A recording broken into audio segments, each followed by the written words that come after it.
কালাম তেলাওয়াত করতেছে, আর জামাত নামক জাদুঘর দাঁড়িয়ে দাঁড়িয়ে কালামের তেলাওয়াত গুলো শুনতেছে।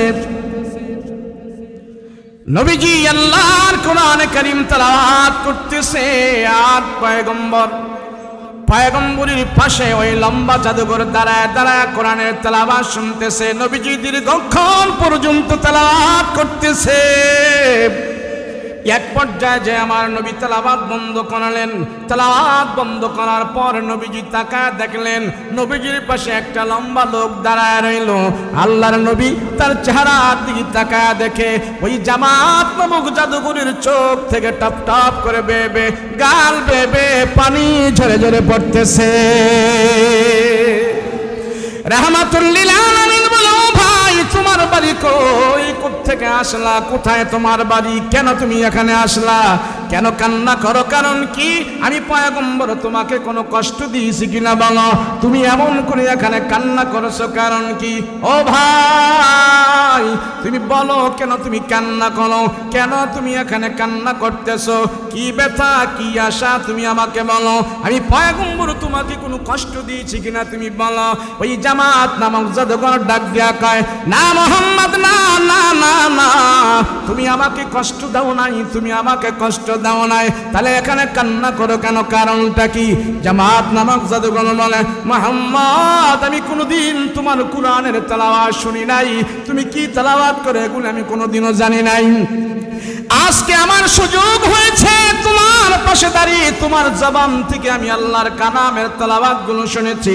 জাদুবিদ্যায় পারদর্শী, জাদুর অনেক মন্ত্র আমি জানি, অনেক বিশাল বড় জাদুঘর আমার সুকৃতি নাম ছড়িয়ে আছে।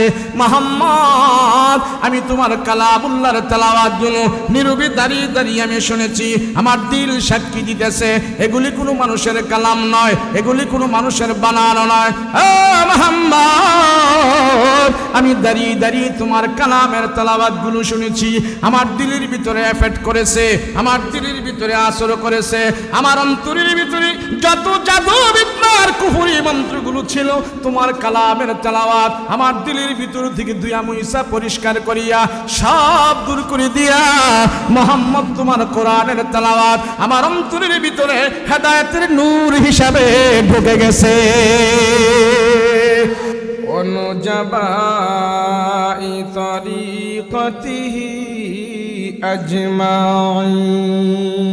أجمعين الذي يرسله الله تعالى بالحق بشيرا ونذيرا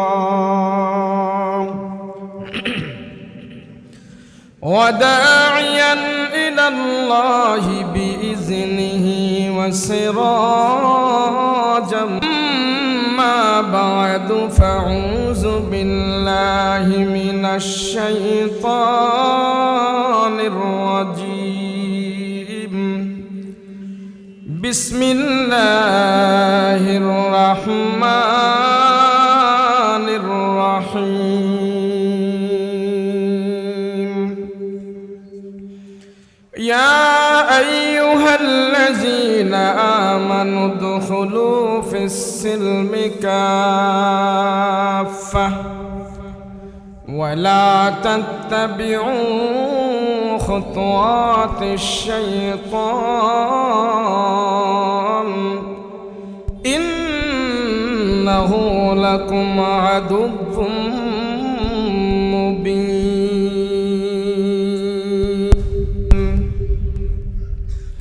قال سيدنا رسول الله صلى الله عليه وسلم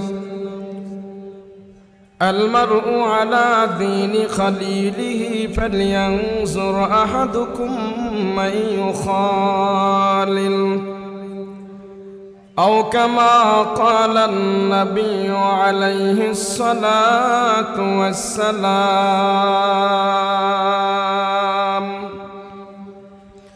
وقال تعالى في شان حبيبه ومحبوبه وما أرسلناك إلا رحمة للعالمين সাল্লাল্লাহু আলা সাইয়্যিদিনা ওয়া মাওলানা মুহাম্মদ ওয়া আলা আলিহি ওয়া আসহাবিহি अजमाइन।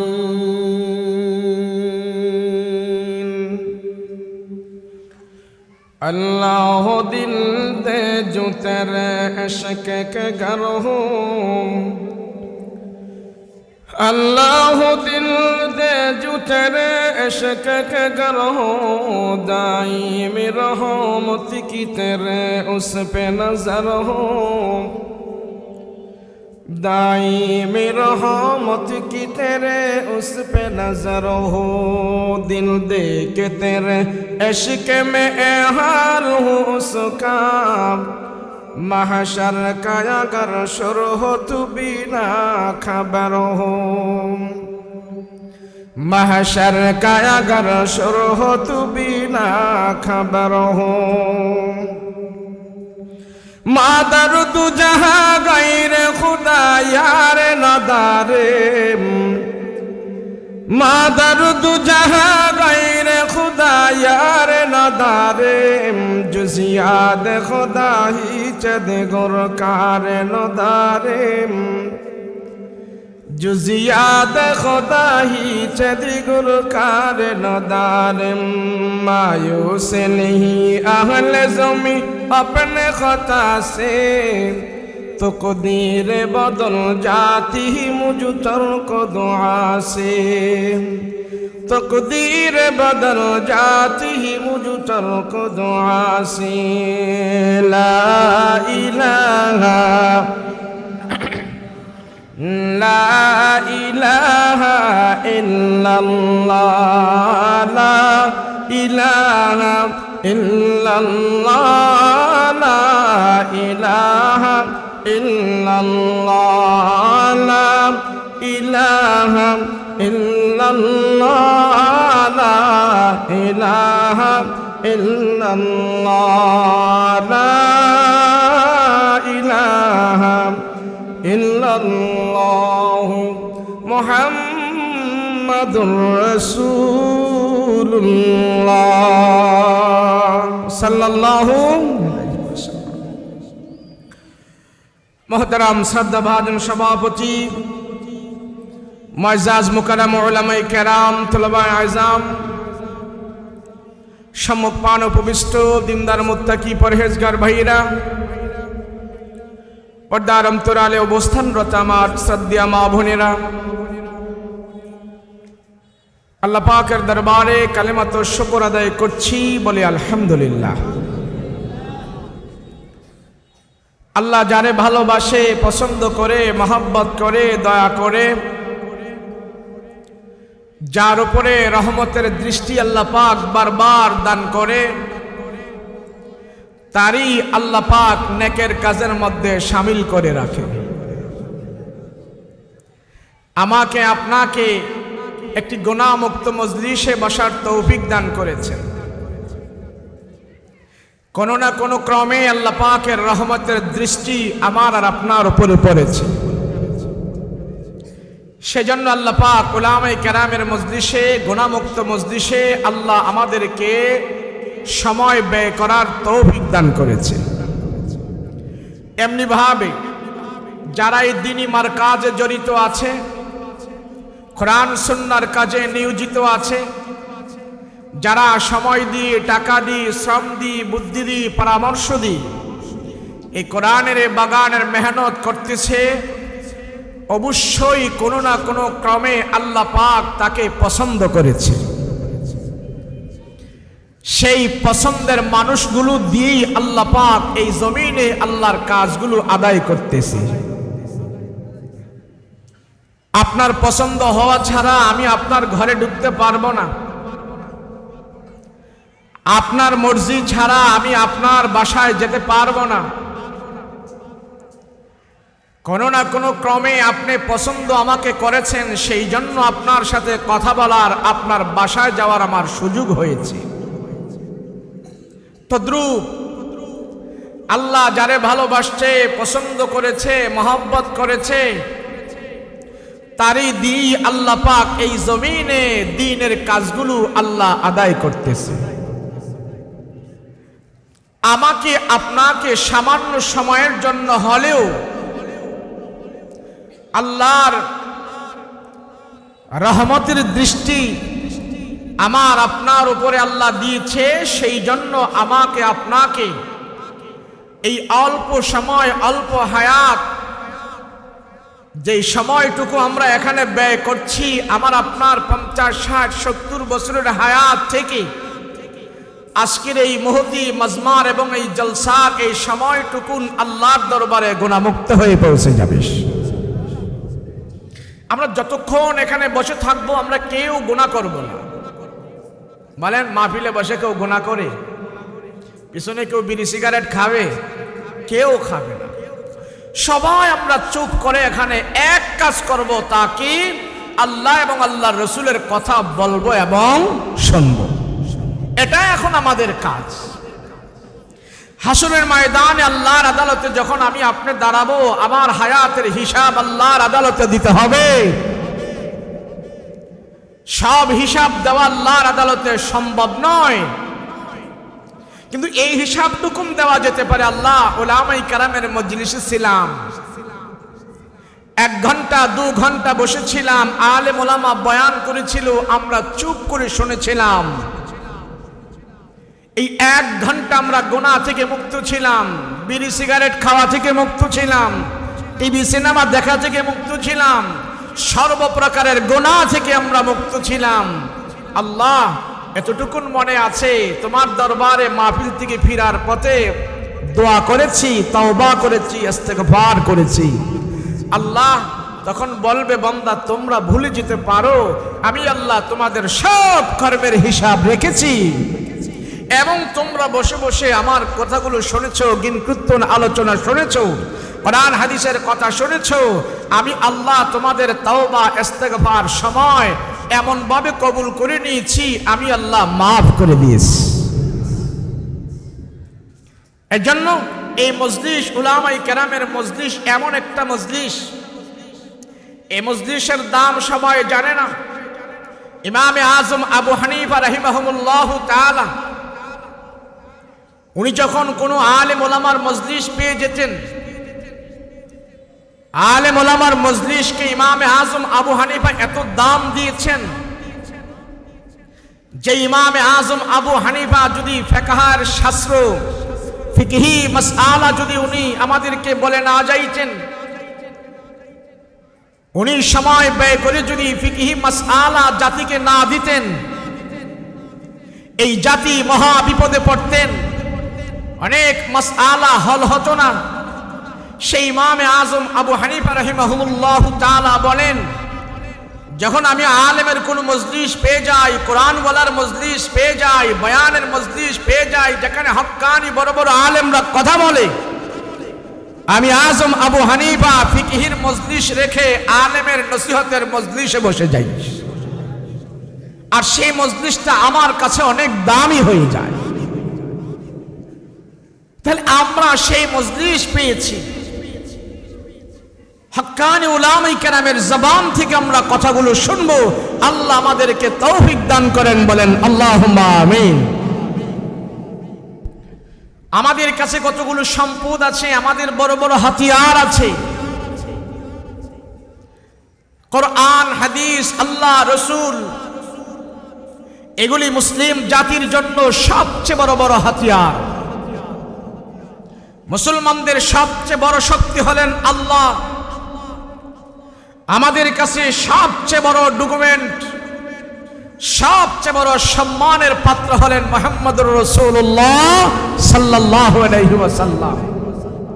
আমাদের কাছে সবচেয়ে বড় গাইডলাইন, আমাদের কাছে সবচেয়ে বড় কিতাব, সেটা হচ্ছে কালামুল্লাহ, আল্লাহ পাকের কালাম। মুসলিম জাতির কাছে এমন কয়েকটা জিনিস আছে শক্তি করার, বড়াই করার, তাম পৃথিবীর বুকে এগুলো নেই যেগুলো মুসলিম জাতির কাছে আছে। কোরআন সারা পৃথিবীকে চ্যালেঞ্জ করছে, আসো তাম পৃথিবীর মানুষ যদি কোরআনের কাছে আসে, সমস্ত মানুষের ভুল কোরআনের কাছে ধরা পড়ে যাবে। কোরআনের ভুল কেউ ভেদ করতে পারবে না। এটাই হলো কোরআনের সবচেয়ে বড় মুজিজা। আমরা সেই কোরআন নিয়ে গর্ব করি। পৃথিবীর বুকে যত ধর্ম, যত দল, যত মতবাদ আছে, সব মতবাদ, দল, পুস্তকের একদিন শেষ হয়ে যাবে, কিন্তু আল কোরআনের কোনো শেষ নাই। কথা বলেন ঠিক কিনা? কোরআনকে যারা শেষ করে দিতে চেয়েছিল, কোরআনের কপিগুলো সব জ্বালিয়ে পুড়িয়ে ছারখার করে দিয়েছে, কিন্তু তাদের সাধ্য হয় নাই জীবন্ত কোরআনকে শেষ করে দেওয়ার। মুসলমানের কিছু কোরআন আছে, যে কোরআন কথা বলে, খায়, ঘুমায়, শোয়, সব কিছু করে। জীবন্ত কোরআন যাদেরকে বলা হয় কোরআনের হাফেজ। তাম দুনিয়াতে কোনো গ্রন্থের হাফেজ নাই, কিন্তু আল কোরআনের হাফেজ প্রচুর রয়েছে। শুধু এই বাংলাদেশের ভিতরে 2 লক্ষের উপরে কোরআনের হাফেজ আল্লাহ তৈরি করে দিয়েছে। জীবন্ত যে কথা বলে কোরআন, এই কোরআন এত সত্য, এত দামি, এত পাওয়ারফুল, যেটাকে বলা হয় কালামুল্লাহ। আবু জাহেল, উকবা, শাইবা, আবু লাহাব, মক্কার বড় বড় পাওয়ারফুল নেতা যারা ছিল, তাদের সর্বশেষ চেষ্টা ছিল কোরআনের তেলাওয়াত, কোরআনের দর্স। মুহাম্মদ যেন কোরআন তেলাওয়াত করে কোনো মানুষকে শোনাইতে না পারে, সেই ব্যবস্থা করো। আজও যারা ইসলামের বিরোধিতা করে, মাদ্রাসার বিরোধিতা করে, আলেম ওলামার বিরোধিতা করে, সমস্ত কাফের মুশরিকদের সর্বশেষ চেষ্টা হলো কোরআনের দর্স যেন না থাকে, কোরআনের তেলাওয়াত যেন না বাজে, কোরআন মানুষ যেন না শুনতে পারে, সেই ব্যবস্থা করো। রাসূল পাক সাল্লাল্লাহু আলাইহি ওয়াসাল্লাম সর্বপ্রথম নবী হওয়ার পর নবীজি 2 পদ্ধতিতে মানুষকে ইসলামের দাওয়াত দিতেন। নবীজির প্রথম দাওয়াতের মিশনের পদ্ধতি ছিল 2টা।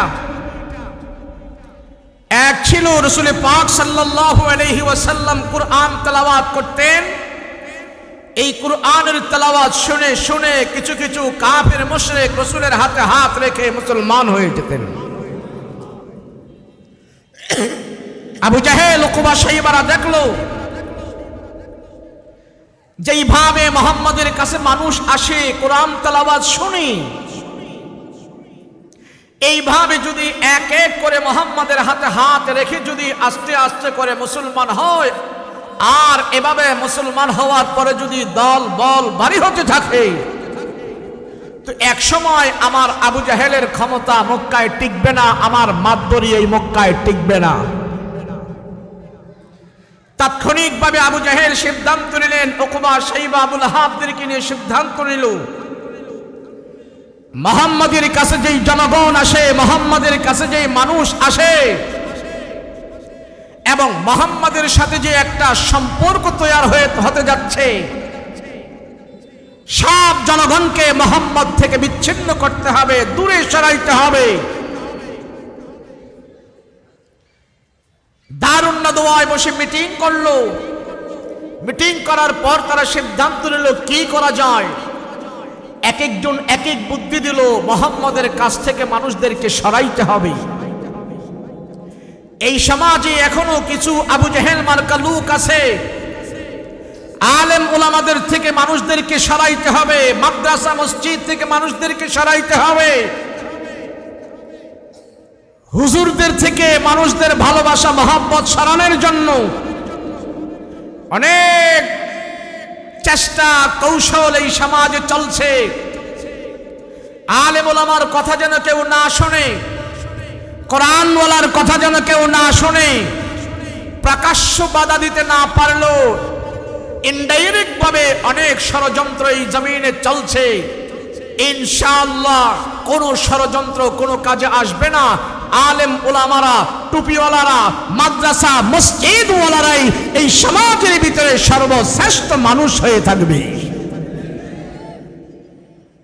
রাসূল পাক সাল্লাল্লাহু আলাইহি ওয়াসাল্লাম দুই পদ্ধতির ভিতরে এক পদ্ধতি হলেন কোরআনে কারীমের তেলাওয়াত। আবু জাহেল উকবা সাইবারা মিটিং করে সিদ্ধান্ত নিল কি করা যায়, কিভাবে মানুষদেরকে দূরে সরে রাখা যায়। এক একজনে এক এক পরামর্শ দেয়, এই পরামর্শ, ওই পরামর্শ, এই করব, সেই করব। আবু জাহেল বলে আমার কাছে একটা পরামর্শ আছে, শোনো, এটাই ভালো হবে। বলে কি? মানুষ যে মক্কায় দূর দূরান্ত থেকে, মফস্বল এলাকা থেকে, গাঁও গ্রাম থেকে, মফস্বল এলাকা থেকে, গাঁও গ্রাম থেকে, ছোট বড়, নারী পুরুষ, জুয়ান বুড়া, করা যা আছে সব মুহাম্মদকে যে দেখতে আসে,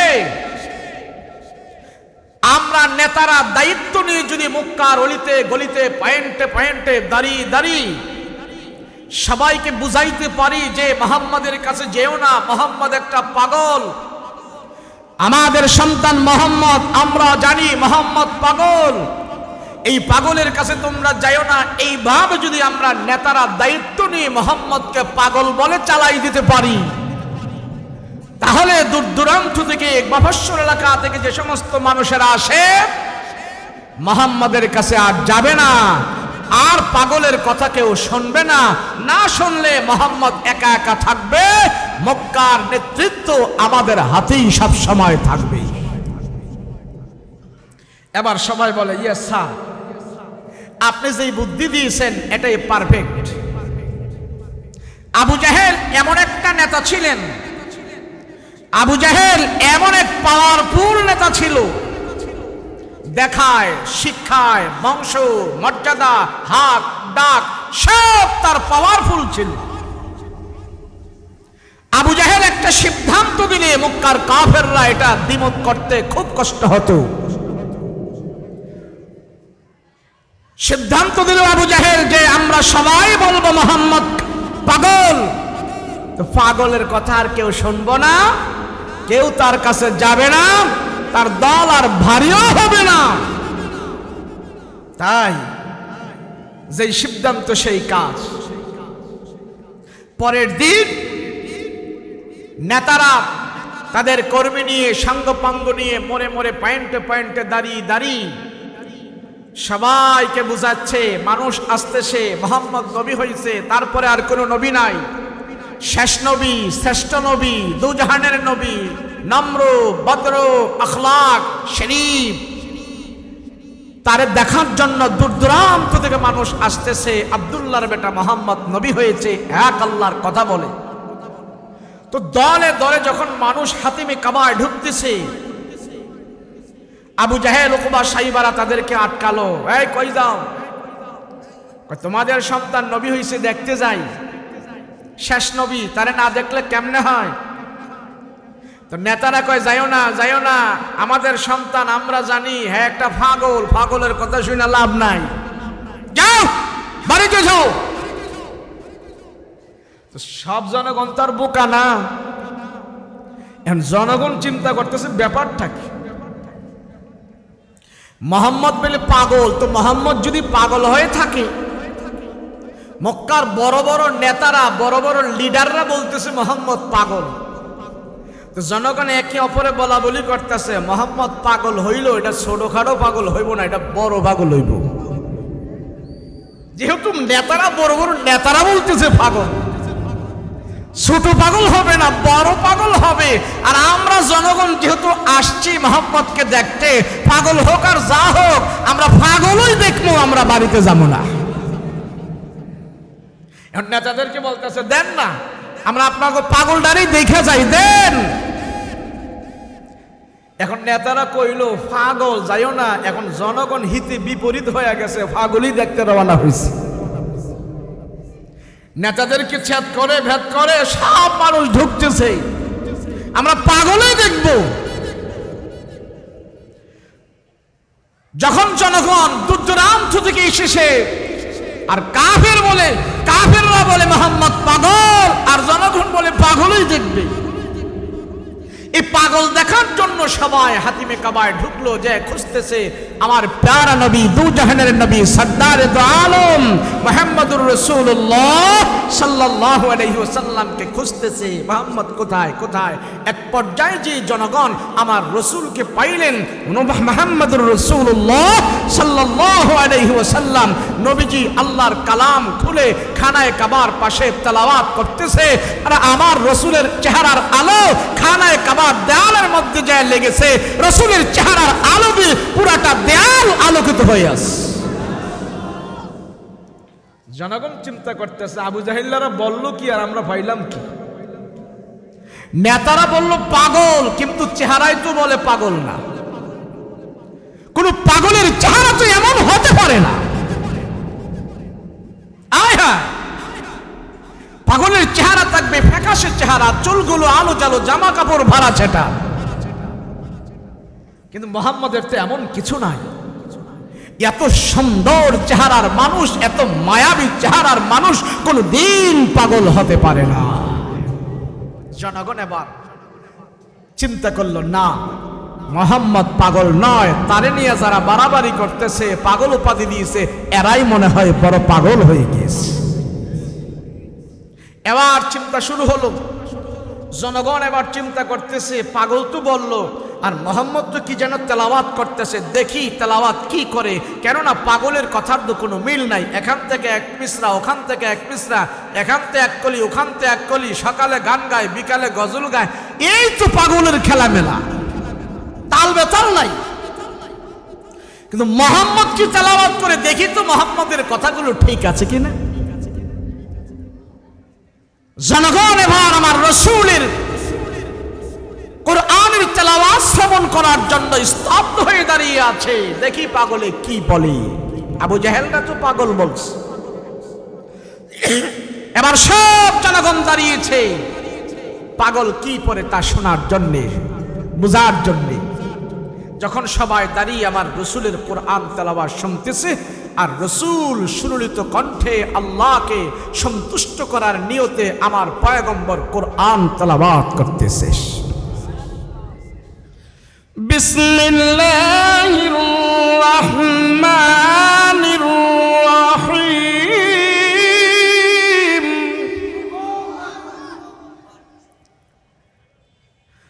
আর-রাহমানু আল্লামাল কুরআন।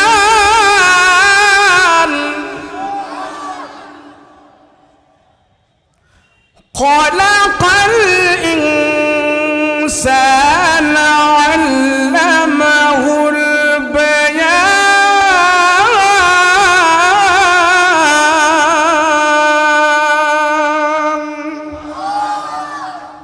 তেলাওয়াত করতেছে, নবীজির কণ্ঠের তেলাওয়াত কত মধুর। এবার জনগণ চিন্তা করতেছে, রসুলের তেলাওয়াত মনোযোগ দিয়ে শুনতেছে। জনগণ চিন্তা করতেছে, কি ব্যাপার, কি পাগলের কণ্ঠেতে এত সুন্দর মাধুর্য, সাহিত্যিক পূর্ণ উচ্চাঙ্গের কথা কোনদিন পাগল তেলাওয়াত করতে পারে না। এত দামি কালাম, দামি কথা পাগলের জবান থেকে বের হতে পারে না। না, মুহাম্মদ পাগল নয়। তারা জাগায় সিদ্ধান্ত নিয়েছেন, না, আমরা আর পিছনে যাব না, আর বাড়িতে যাব না, মুহাম্মদকে পেয়েছি। সত্য কালাম সে তেলাওয়াত করতেছে। জনগণ আমার নবীর হাতে হাত রেখে বলতেছি, ইয়া রাসূলুল্লাহ, আমরা আর পিছনে যেতে চাই না। রাসূল গো, আপনি আমাদের হাতে হাত রেখে আমাদেরকে কালমা পড়িয়ে আপনি মুসলমান বানিয়ে দিন। আবু জাহেল আবার চিন্তা করতেছে, না, পাগল কইলাম, এটাও জনগণ খাইল না, মুহাম্মদের কাছে আরো বেশি মানুষ ইনভলভ হচ্ছে, কি করা যায়? আমাদের নেতাদের কথা তো জনগণ শোনে না, নেতাদেরকে মানুষ বিশ্বাস করে না, প্রাণ ভরে আলেম ওলামাদেরকে মহব্বত করে। কথা কোন ঠিক কিনা? আবু জাহেল চিন্তা করতেছে, ব্যাপারটা কি? যেইভাবে মুহাম্মদের কাছে মানুষ আসছে, এইভাবে যদি আসতে থাকে, হবে না, হবে না, আমার আবু জাহেলের খাওয়া নাই। এবার আবু জাহেল দ্বিতীয় দফায় মিটিং ডাকলো, শোনো, সবাইকে নিয়ে মিটিং বসলো যে আমার কাছে একটা বুদ্ধি, আর একটা বুদ্ধি আছে, সেটা হলো আমাদের নেতাদের কথা তো জনগণ বিশ্বাস করেনি, এবার আমরা কিছু দালাল ভাড়া করব। সে দালালদের ভিতরে এমন দালাল হতে হবে যার কথা সবাই শুনবে। মক্কার মধ্যে একজন জাদুঘর আছে, সবচেয়ে বড় জাদুঘর। ওই জাদুঘরকে যদি আমরা ভাড়া করতে পারি, কিছু টাকার অফার, লোভনীয় কিছু জিনিস দিয়ে যদি আমরা সেই জাদুঘরকে ভাড়া করতে পারি, আর তারে যদি আমরা শিখাইয়া দেই, তুমি জনগণের সামনে মুহাম্মাদের বিরুদ্ধে প্রচার করবা, মুহাম্মদ সবচেয়ে বড় জাদুঘর, সে জাদুর মন্ত্র তেলাওয়াত করে, তুমি যদি এগুলি সবার কাছে বলে দাও, তাইলে দেখবা ওই জাদুঘরের কথা সবাই শুনবে, মুহাম্মাদের কাছে আর কেউ যাবে না। জামাত নামক জাদুঘরকে ডাকাইলো। তখনকার আমলে সবচেয়ে বড় জাদুঘর সে, জাদুর অনেক বিদ্যা তার জানা আছে। তাকে বলল, এই জামাত শোনো, আমরা তোমাকে অনেক টাকা পয়সা, দিনার দিরহাম দিই, তোমাকে আমরা একটু তোমার সাথে চুক্তি করতে চাই। বলে কি? বলে চুক্তিটা হলো তুমি যা চাও আমরা তাই দিব, কিন্তু আমরা তোমাকে কিছু বুলি শিখিয়ে দিব, তুমি সেটা মুহাম্মদের বিরুদ্ধে খানায় কাবার চত্বরে দাঁড়িয়ে দাঁড়িয়ে মানুষের সামনে তুমি বলবা, তোমার কথা মানুষ বিশ্বাস করবে। বলে সেটা কি? বলে তুমি তো জাদুবিদ্যায় পারদর্শী, সব মানুষকে বুঝাইবা মুহাম্মদ যে কোরআন তেলাওয়াত করে এগুলি জাদুর মন্ত্র, তাহলে তোমার কথা শুনে শুনে মুহাম্মদের কালাম আর কেউ শুনবে না, মুহাম্মদের কাছে কোনো মানুষও আর আসবে না। এখন জাদুঘর সে তো দালাল। এই সমাজেও কিছু দালাল আছে, কোরআনের বিরুদ্ধে কথা বলতে তাদের একটু বুক কাঁপে না। এই সমাজে এমনও কিছু দালাল আছে, সামান্য কিছু অর্থকরীর জন্য তারা মাদ্রাসা মসজিদের বিরুদ্ধে কথা বলে, একটু তারা আখিরাতের চিন্তা করে না। কথা কোন ঠিক কিনা? কিন্তু জনগণ বুঝে গেছে, মাদ্রাসা মসজিদের বিরুদ্ধে যারা কথা বলবে, আলেম ওলামার বিরুদ্ধে যারা কথা বলবে, কোরআন হাদিসের বিরুদ্ধে যারা কথা বলবে, এদেশের জনগণ বুকের তাজা রক্ত দিয়ে শায়েস্তা করে তারা প্রমাণ করে দিবে, আমাদের কাছে তোমরা নেতারা প্রিয় না, আমাদের কাছে আলেম ওলামা মাদ্রাসা প্রিয়। এখন জামাত নামক জাদুকরকে, ইয়েস স্যার, এটা কোনো ব্যাপারই না। গেছে হাদিয়া পায়া, উপঢৌকন পেয়ে সে গেল মুহাম্মদকে জাদুঘর বলিয়া চালিয়ে দেওয়ার জন্য। জামাত নামক জাদুঘর খানায় কাবায় ঢুকে খুঁজতেছে, খুঁজতে খুঁজতে আমার রসুলকে পাইলেন কোরআনুল করিম তেলাওয়াত অবস্থায়। জামাত চিন্তা করলো মুহাম্মদকে জাদুঘর বলবো পরে, কিন্তু আগে মুহাম্মদের তেলাওয়াত কোনোদিন শুনি নাই, মুহাম্মদ কি পড়ে সেটাও আমি কোনোদিন জানি নাই, দেখি মুহাম্মদ কি তেলাওয়াত করে, তারপরে আমি তারে জাদুঘর বলবো। এরপরে আমি সব আমার কথা মতো, কাফেরদের কথা মতো, আবু জাহেলদের কথা মতো কাজ চালাবো। আগে আমি দেখি মুহাম্মদ কি তেলাওয়াত করে, আর আমার কোন জাদুর মন্ত্রের সাথে তার তেলাওয়াত গুলো আমি ফিট করতে পারি, তাইলে তার জাদুঘর বলতে আমার সুবিধা হবে। আমার নবী রাহমাতুল লিল আলামিন পয়গম্বর আল্লাহর কালাম তেলাওয়াত করতেছে, আর জামাত নামক জাদুঘর দাঁড়িয়ে দাঁড়িয়ে কালামের তেলাওয়াত গুলো শুনতেছে।